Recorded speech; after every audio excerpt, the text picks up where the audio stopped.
Isang malaking pagsalubong ang inihahanda ng lungsod ng Maynila para sa pagbabalik bansa ni two-time Paris Olympics gold medalist Carlos Yulo. Ayon kay Manila Mayor Hani Lacuna, ang Heroes Welcome na ihahandog ng lungsod sa Manilenyong si Yulo ay bilang pagkilala sa karangalang ibinigay nito sa bansa matapos manalo ng 2 gold medals sa 2024 Paris Olympics.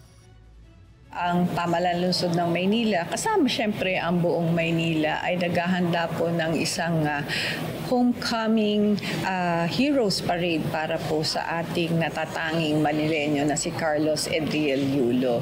Siguro po sisimulan natin yung kanyang Heroes Parade kung saan po siya lumaki, dyan po sa May Leverisa, tapos dadaan po sa mga lugar dito, halimbawa po siguro sa May Malacanang area, hanggang magtatapos po dito sa Manila City Hall kung saan po igagawad natin ang pagparangal sa kanya.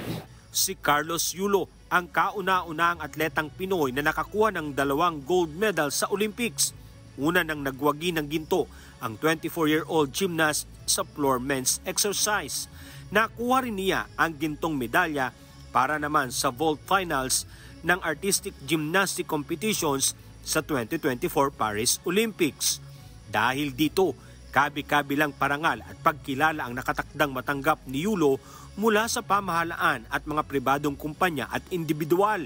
Isa ang House of Representatives sa magkakaloob ng pagkilala sa tinaguriang Golden Boy ng bansa. Ayon kay House Speaker Representative Martin Romualdez, dodoblehin na ng Kamara ang nauna nitong 3 million pledge para kay Yulo. Dahil 2 ginto ang maiuuwi ng atleta, 6 million pesos ang nakahandang ibigay ng Kongreso. Ayon pa kay Representative Romualdez, ang ipinakitang husay ni Yulo ay magsisilbing inspirasyon para sa mga Pilipino na tuparin ang kanilang mga pangarap na may determinasyon at pagpupursige. Alan Manansala, humahataw sa Balita Ngayon.